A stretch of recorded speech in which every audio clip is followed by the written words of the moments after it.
4 देवरानी के आने से बदला ससुराल का पूरा सिस्टम।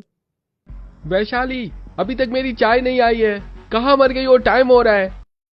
इतने में जल्दी से वैशाली रसोई से चाय लेकर आती है। उसके हाथ पर गर्म चाय भी गिर जाती है। जी, ये रही आपकी चाय। विक्रांत जैसे ही उस चाय को पीता है तुरंत जमीन पर चाय का कप फेंक देता है। ये सब क्या लगा रखा है? ऐसी चाय पीता हूं मैं, तुम्हारे बाप का है। एक तो चाय लेट लाई हो, ऊपर से फीकी चाय, चीनी क्यों नहीं है इसमें? जी, 2 दिन से आपको छाले हो रहे हैं तो आपने ही तो बोला था कि मुझे फीका देने को। बकवास बंद करो और यहाँ की सफाई करो, बेवकूफ औरत। विक्रांत गाड़ी में बैठकर ऑफिस के लिए निकल जाता है और वंश भर अपने कमरे में। वसुंधरा, तुमने अभी तक मेरे कपड़े प्रेस क्यों नहीं किए? मैंने बोला था ना मुझे जाना है, अभी तक क्यों नहीं हुआ? जी, वो मैं कर रही थी। क्या लगता है तुम्हें, तुम्हारी बहू आ गई है तो सास का पद मिल गया है और कोई काम नहीं करना पड़ेगा? अरे मेरे लिए तुम पहले भी नौकरानी थी और आज भी नौकरानी बनकर ही काम करोगी। जी, वो मैं बस। क्या जीवो में लगा रखा है? मेरा काम जल्दी करो वरना इसी प्रेस से तुम्हें प्रेस कर दूंगा। तब वसुंधरा जल्दी जल्दी में अपने पति के कपड़े प्रेस करके उसे देती है, जिसे पहनकर तैयार वो होता है। इतने में प्रीति अपने कॉलेज फेस्टिवल के लिए तैयार होकर घर से बाहर जा रही थी कि उसके चारों भाई सामने खड़े हो जाते हैं। इतना बंठन कर कहां जा रही हो? और ये कैसे कपड़े पहन रखे हैं तूने? पढ़ाई लिखाई करने नहीं जा रही है ना? नहीं भैया, ऐसी बात नहीं है, मैं कॉलेज ही जा रही हूँ। वो आज पहले लेक्चर के बाद कॉलेज में फेस्ट भी है ना, तो बस थोड़ा सा चटक कपड़ा पहन लिया। रहने दे, ज्यादा झूठ बोलने की जरूरत नहीं है। मुझे पता है तू ना कॉलेज जा रही है ना पढ़ाई करने जा रही है। तू जा रही है आशिकी करने, जो कि वो हमें होने नहीं देंगे। तुझे क्या लगता है तेरे पांचों भाई पागल है? बेटा सारी खबर रखते हैं हम, चुपचाप अंदर चली जा। भैया प्लीज मुझे जाने दो, ऐसा कुछ भी नहीं है, आप गलत समझ रहे हो, आप फालतू का शक कर रहे हो। क्या बोला? फालतू का शक? इतने में विशंभर आ जाता है। अरे तुझे अपने चारों भाइयों की बात समझ नहीं आ रही है क्या? बड़े वाला तो ऑफिस चला गया, या उसे फोन करके बुलाऊं घर पर? गलती कर दी जो तेरी माँ की बात सुन ली। तुझे कॉलेज पढ़ने के लिए भेजना ही नहीं चाहिए था। हमारे घर की लड़कियां बाहर नहीं घूमती हैं। चल अंदर। पापा, आप तो मेरी बात समझने की कोशिश कीजिए, मेरी पढ़ाई खराब हो जाएगी। चाहे तो आप मुझे खुद कॉलेज छोड़ दीजिए।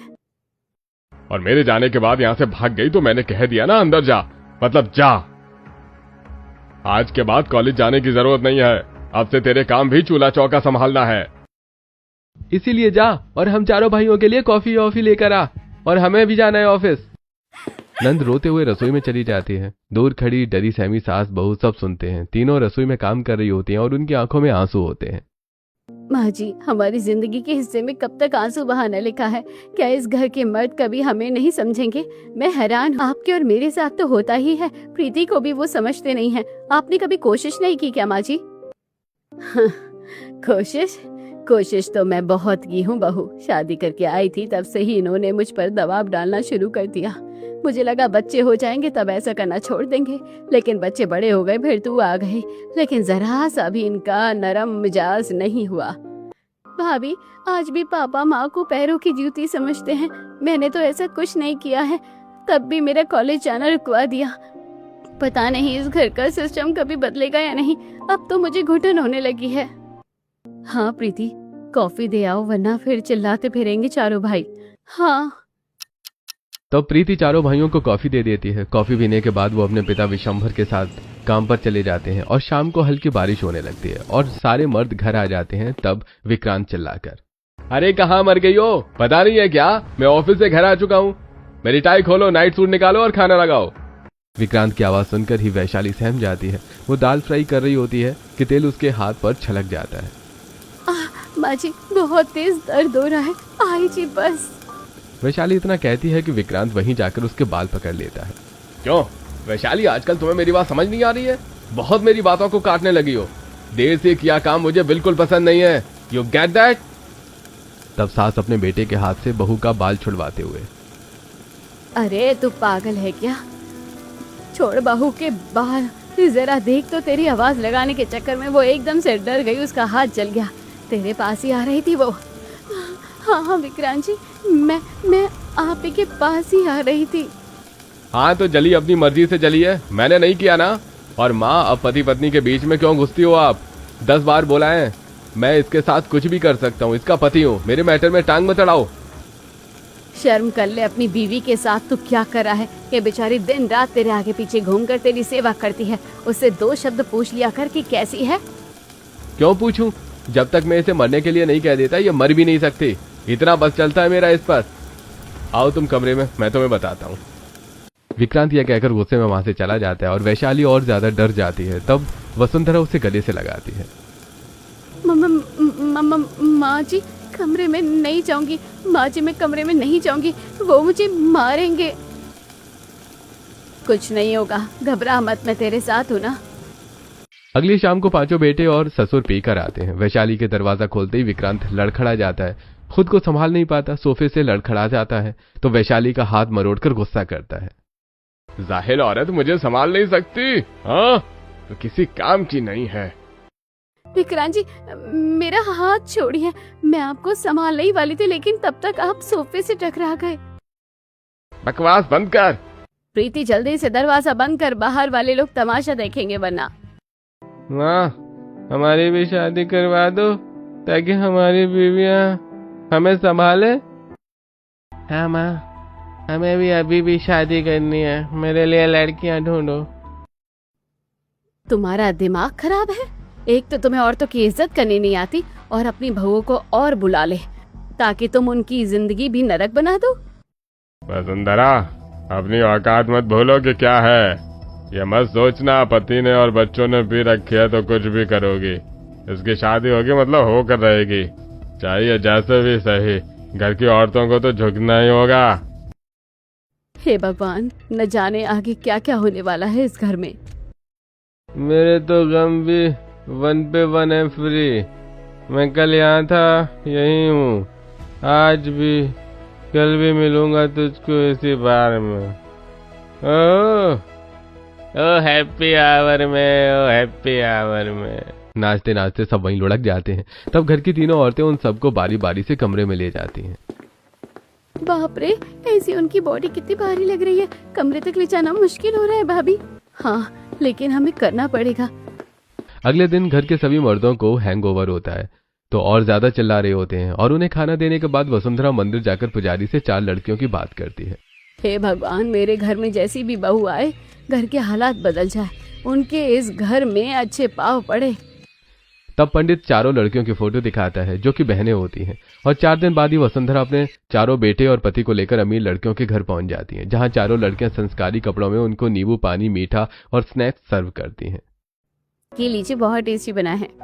अरे वो सब तो ठीक है, अब रिश्ते की बात कर ली जाए। आप चारों हम चारों भाइयों को पसंद करती हैं? मनोज बेटा, आपका मनोज, अपनी चारों बेटियों की जगह मैं आपको जवाब दूंगी। देखिए, वैसे तो मैंने आपको अपनी बेटी के लिए पसंद कर ही लिया है। चारों अच्छे खासे हैं, लेकिन आपकी कोई ड्रिंकिंग स्मोकिंग जैसी बुरी आदत तो नहीं है ना?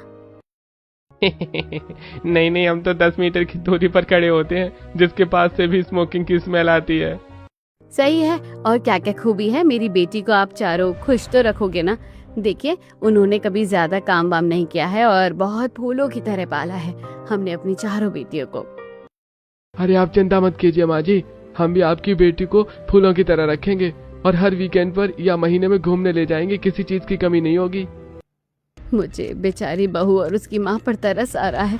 कैसे हमारे बेटे झूठ पर झूठ बोले जा रहे हैं, जबकि वो ऐसे बिल्कुल नहीं है। कहने का मतलब है कि आप लोगों के घर में कोई रोका टोकी नहीं है। मेरी बेटी आराम से जॉब कर सकती है ना, वो MNC कंपनी में काम करती है, लाखों रुपए का पैकेज है उसका। हाँ हाँ गायत्री जी, कोई दिक्कत वाली बात नहीं है, आप निश्चिंत रहिए, आपकी बेटियां जरूर जॉब करने जाया करेंगी, हमें तो कोई ऐतराज नहीं है। एक बार मेरे घर में आ जाओ ना, तुम चारों के पंख कुतर दिए मैंने, तो मेरा नाम भी विशंभर सिंह नहीं।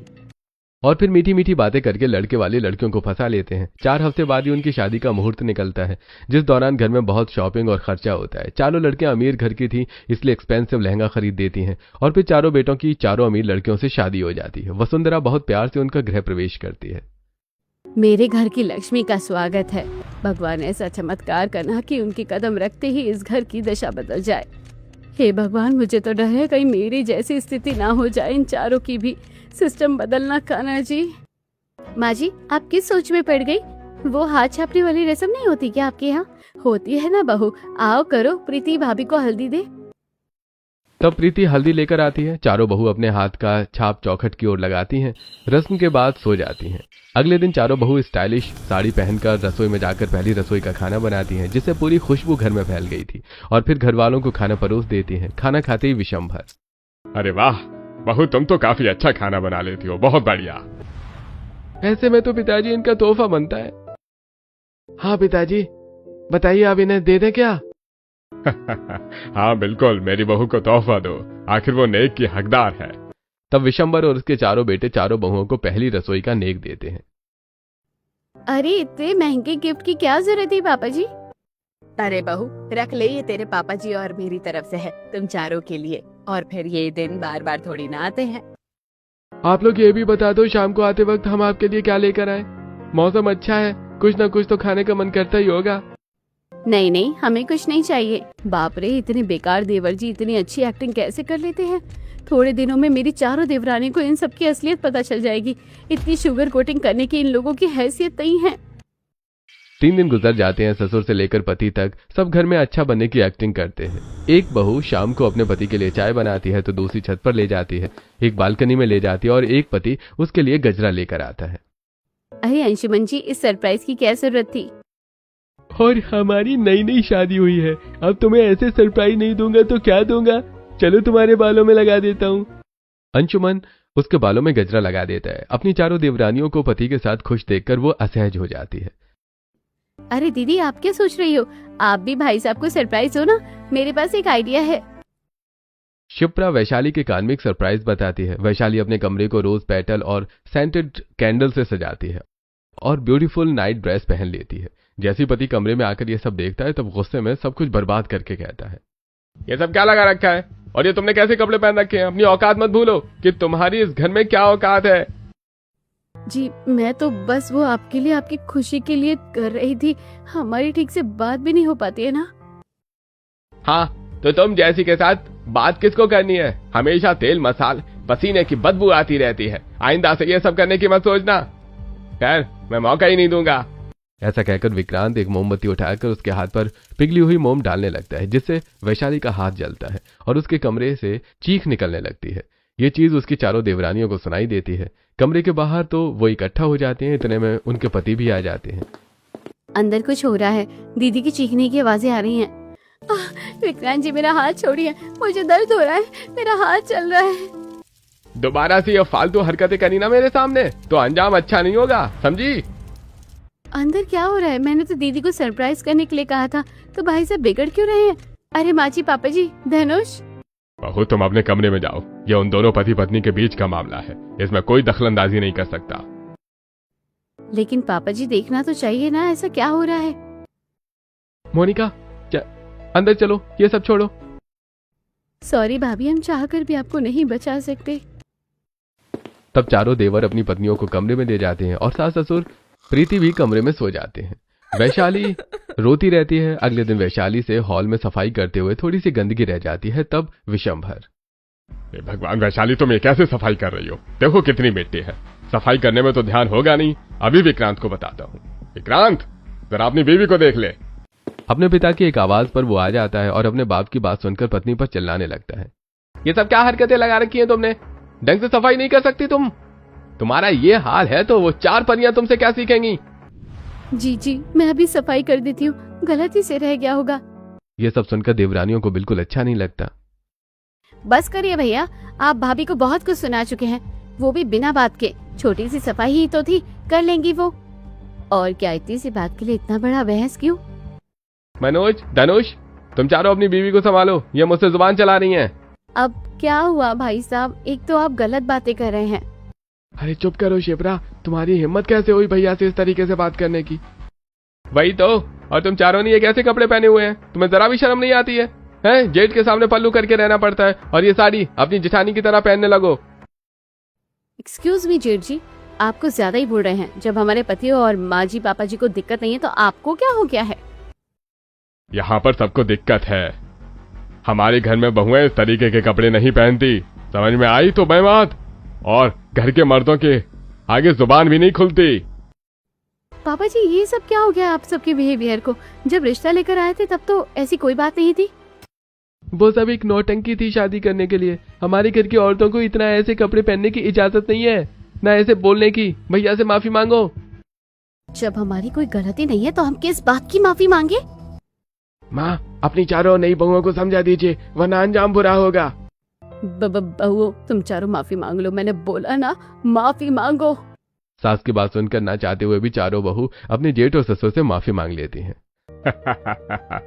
देखा, ये औरतें होती ही ऐसी हैं, जिन्हें जितना दबाओ उतना सही रहती हैं। हाँ पापा। चारों बहू सदमे में होती हैं। उनके पति और ससुर उनके साथ ऐसा कैसे कर सकते हैं। 2 हफ्ते गुजर जाते हैं। चारों अपने पति से डर डर कर रहती थी। एक शाम पति ऑफिस से घर आ जाते हैं, तब मनोज को खाने में कम नमक लगता है। ये खाना किसने बनाया है? मैं पूछ रहा हूँ, ये खाना किसने बनाया है? इसमें नमक नहीं है। जी मैंने बनाया है। तुम्हें खाने में नमक डालना नहीं आता? मनोज जोर से प्लेट को जमीन पर फेंक देता है। मोनिका के साथ बाकी बहुएं भी डर जाती हैं। भाई साहब जरा नमक ही तो कम था, ऊपर से डाल लेते, इतना गुस्सा करने की क्या जरूरत है? देख ले रमन, तेरी बीवी बोल पड़ी। ए शिवांगी, अपना मुंह बंद कर रखो। सुबह की बातें भूल गई हो क्या? अरे नमक की बात छोड़ो भैया, यहाँ तो दाल भी गर्म नहीं है। तुम लोग अपने पति को ठीक से खाना नहीं दे सकते हो क्या? लगता है मुझे बताना पड़ेगा गर्म दाल कैसे की जाती है।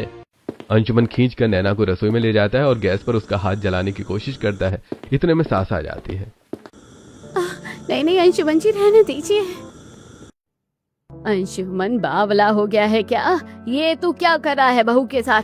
उसका हाथ जल जाता तो?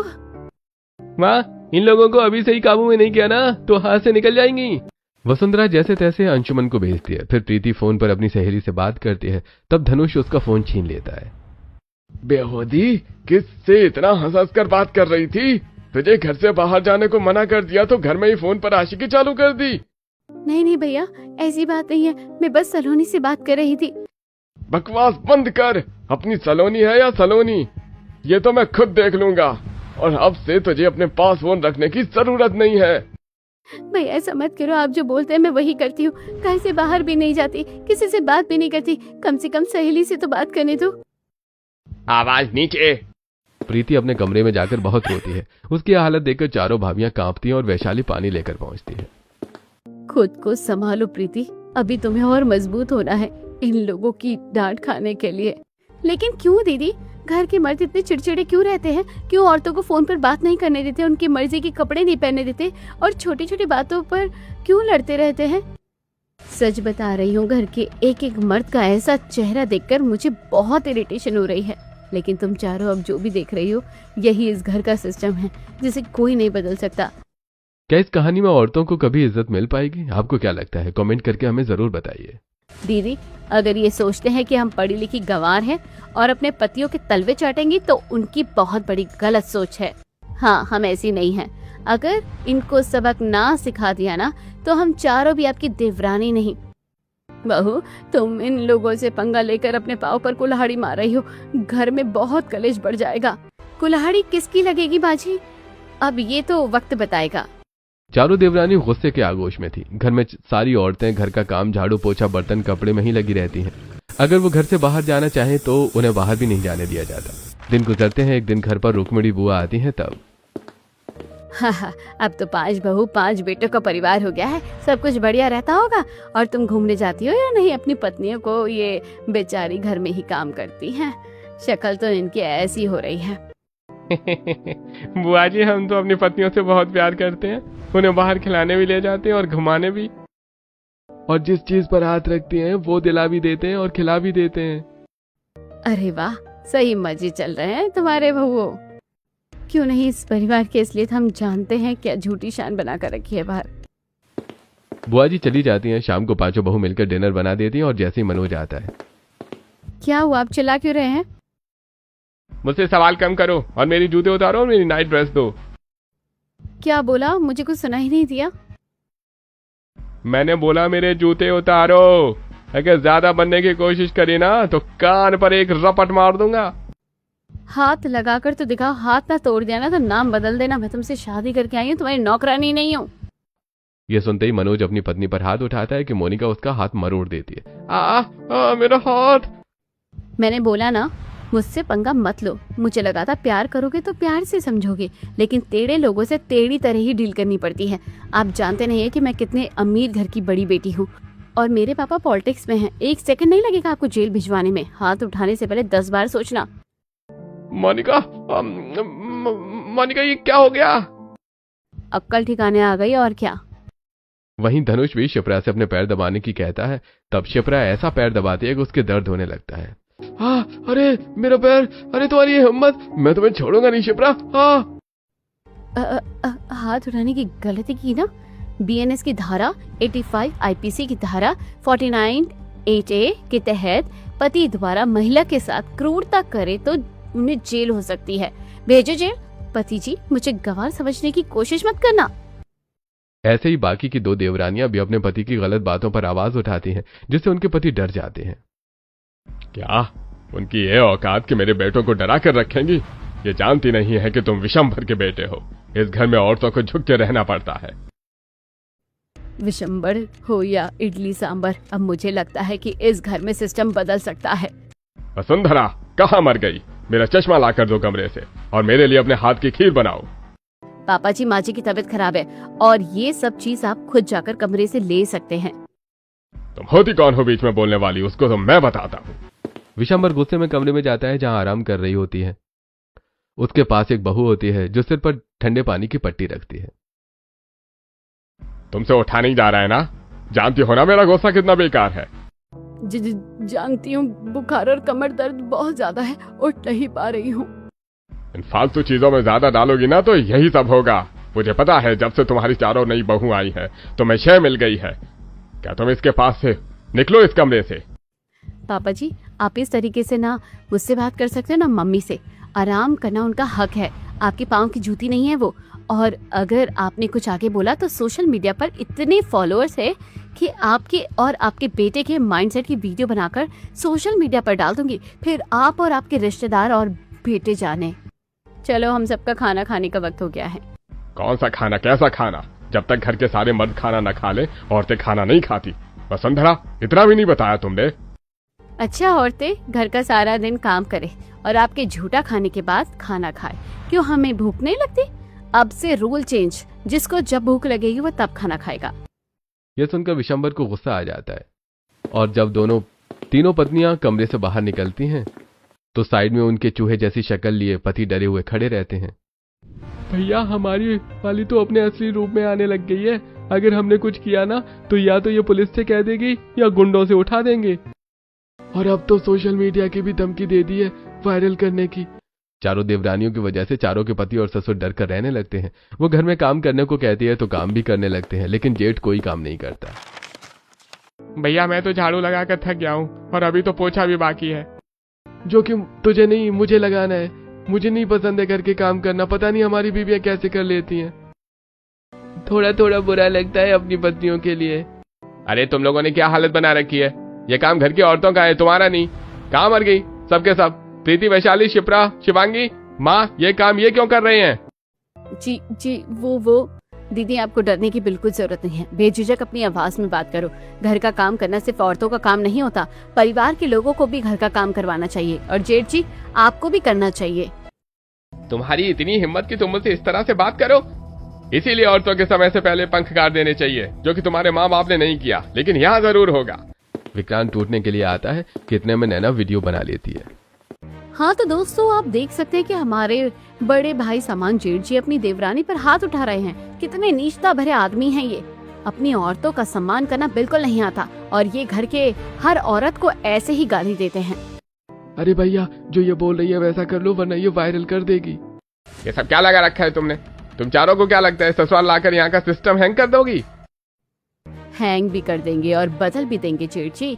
अब तो आप रिकॉर्ड हो चुके हैं। सोचिए, सोशल मीडिया पर डाल दिया जाए तो आते जाते आपके रिश्तेदार, जान पहचान वाले आपको कितनी गालियां देंगे कि आप अपने घर की औरतों का ऐसा सम्मान करते हो। पापा जी, आपने तो बाहर अपनी छवि कुछ और ही बना रखी है। इस वीडियो के द्वारा सब दिख जाएगा। अरे नहीं नहीं बहू, ऐसा मत करो। हम भी इस घर में बराबर का सहयोग देंगे, आखिर तुम लोग भी थक जाती हो। पापा आप ऐसे कैसे? अरे चुप कर नालायक, तू घर का काम कर, तब ऑफिस जाएंगे। हाँ पापा जी, हमने शादी के बाद जो शर्त रखी थी उसे पूरा करेंगे। हम अपना ऑफिस ज्वाइन कर रहे हैं नौकरी करने के लिए।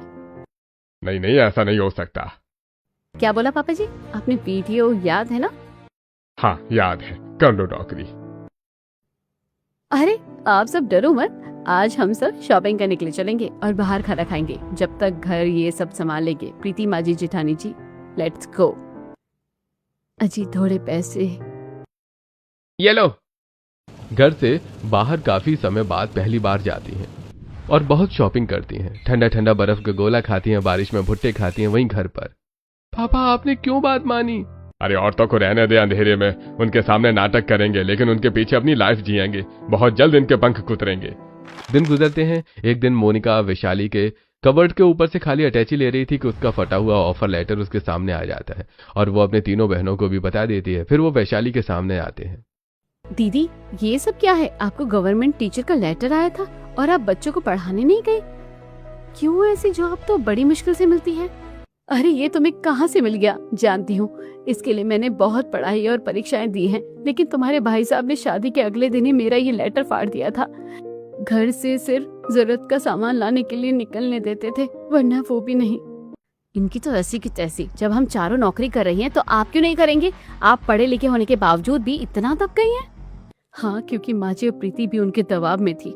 अगर वो मुझे थोड़ा सहारा दे देते तो मैं शायद कुछ कर पाती। बस बहुत हो गया, अब इस घर का सिस्टम बदलेगा। हम पांचों नौकरी करेंगे और वो घर में नौकर की तरह काम करेंगे, घर संभालेंगे। और दीदी आप भी जेठ जी से इसी तरीके से बात करना सीखो। मैंने लेटर पढ़कर देख लिया है, मैं दोबारा अप्लाई करती हूँ। उसके लिए आप बस इंटरव्यू के लिए तैयार रहो। चारों देवरानी वैशाली को आत्मविश्वास देकर उसके ऑफर लेटर को दोबारा निकाल दिया और अप्लाई करती हैं, जिससे इंटरव्यू डेट फिक्स हो जाती है। और एक देवरानी कपड़े प्रेस करके देती है तो दूसरी दही चीनी खिलाती है और फिर वैशाली सास का आशीर्वाद देकर इंटरव्यू देने चली जाती है और उसे नौकरी मिल जाती है। विक्रांत बहुत एतराज करता है लेकिन जाकर कुछ भी नहीं कर पाता। अब पांचों बहू घर से बाहर जॉब करती हैं, पीछे प्रीति और वसुंधरा रह जाते हैं। तो पांचों पति और ससुर सारा काम उस पर छोड़कर बाहर अय्याशी करने चले जाते हैं और बहू के आने से पहले घर जाकर उन पर टॉर्चर करते हैं। खबरदार वसुंधरा, प्रीति, अगर तुमने उन पांचों को बताने की कोशिश की तो मुझसे बुरा कोई नहीं होगा। घर के काम तुम करो। 2 महीने बीत जाते हैं। इस बीच पांचों बेटों ने अपनी कंपनी को बेचकर दूसरी जगह पर इन्वेस्ट किया होता है, जहां पर उनके 10-15 लाख डूब जाते हैं और फिर पीने लग जाते हैं, लड़कियों पर पैसा उड़ाने लगते हैं और बैंक से लोन लेकर अय्याशी करते हैं। लेकिन एक दिन बहुओं की छुट्टी के दिन लोन अधिकारी घर पर आ जाते हैं। मिस्टर विशंभर, आप और आपके पांचों बेटों ने बैंक से अपने अपने नाम पर लोन उठा लिएगा, लेकिन किसी की भी पहली दूसरी ईएमआई नहीं आई है।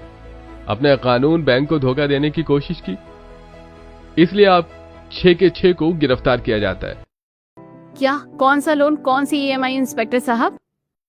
इन्होंने बैंक से फ्रॉड करके 30 लाख का लोन लिया है जिसे चुकाया नहीं है। क्या? पर क्यों विक्रांत जी, इतनी आपको क्या जरूरत पड़ गई? विशंबर जी आप तो कुछ बोलिए। छोड़ो, अब ये जेल जाकर ही बोलेंगे। अरे नहीं नहीं सर, आप हमें गिरफ्तार मत कीजिए, हम आपके पैसे चुका देंगे। पापा, आप तो कंपनी भी नहीं बची, कहाँ से पैसे चुकाएंगे? रमन क्या हो रहा है? आप बताओगे, वरना हमें भी टेढ़ी उंगली से घी निकालना आता है। वो तो पिछले 2 महीने से जब से आप पांचों घर से बाहर नौकरी करने जा रही हैं और घर का खर्चा चला रही हैं, तो हम सब ऐश करने लग गए और हमें इतनी तलब लग गई कि हमने रोज नशा किया, जुआ खेला और गलत जगह पैसे इन्वेस्ट कर दिए, जिससे कंपनी चली गई और फिर हमें इन सब के लिए लोन लेना पड़ा, पर सब पैसे डूब गए। और बहू तुम्हारे पीछे इन्होंने हमें धमकाया, हम भी घर का काम करते थे। जी पापा जी, आप सबने तो बेशर्मी की हद ही पार कर दी है, बिजनेस भी डुबा दिया। हमें लगा था औरतों की तरह घर संभालोगे तो हमारी परेशानी का पता चलेगा, लेकिन आप लोगों ने तो कोई कसर ही नहीं छोड़ी। इंस्पेक्टर साहब ले जाइए। नहीं नहीं डॉक्टर साहब, हमें जेल नहीं जाना, हमारी बाहर बहुत बदनामी होगी। बहू तुम पांचों तो कमाती हो ना, अरे पैसे दे दो, हमें जेल नहीं जाना, हम अपनी गलती के लिए शर्मिंदा है। हाँ, हमें समझ आ गया कि हमें औरतों के साथ ये सब नहीं करना चाहिए था। औरतें घर की लक्ष्मी होती हैं। बस एक मौका दे दो। बाहर अय्याशी चल रही है, पैसे फूंक दिए और हमारे साथ जो अत्याचार किया वो सब हम भूल जाएंगे क्या? लगता है जेल में जाना ही बेहतर होगा। हाँ भाभी बिल्कुल, पांचों पति माफी मांगने लगते हैं और ससुर भी। मुझे अपनी गलती का एहसास है और मेरी वजह से ही मेरे पांचों बेटे ऐसे हैं। दरअसल बचपन में मेरी माँ नौकरी करने के बहाने बाहर जाती थी और मुझे छोड़ जाती थी। फिर वो शहर जाने के बाद लौटी नहीं। जब से मेरे मन में ये जहर घुल गया कि औरतों को जितनी कम आजादी दी जाए उतना सही रहता है, इसलिए मैंने कभी तेरी सास और तुम सबको खुलकर नहीं जीने दिया। लेकिन एहसास हो गया है कि ऐसे बुरे समय में तुम ही हमारे घर चला रही हो और अब भी तुम ही बचा सकती हो। पापा जी, औरतों से ही घर की इज्जत होती है और घर की औरतों को ऐसे ही लक्ष्मी का दर्जा नहीं दिया गया। शिप्रा, शिवांगी, मोनिका, नैना, मेरी देवरानियों ने तो सच में ससुराल का सिस्टम ही बदल दिया। ये तो होना ही था दीदी। इन्हें गिरफ्तार मत कीजिए, कुछ महीनों में थोड़ा लोन चुका देंगे। फिलहाल आपको 3 लाख रुपए दे देते हैं। इस तरह पांचों बहू अपने कमाए हुए पैसे से 2 महीने की EMI भर देती हैं। घर के सारे मर्दों की अकल ठिकाने आ जाती है और अब वो अपने घर की औरतों की इज्जत करते हैं। प्रीति वापस कॉलेज जाने लगती है और घर के मर्द भी पत्नियों के काम में हाथ बटाते हैं। दोस्तों, घर का काम करना सिर्फ औरतों के हिस्से में होना चाहिए, परिवार के नहीं। आपको क्या लगता है? कमेंट करके हमें जरूर बताएं।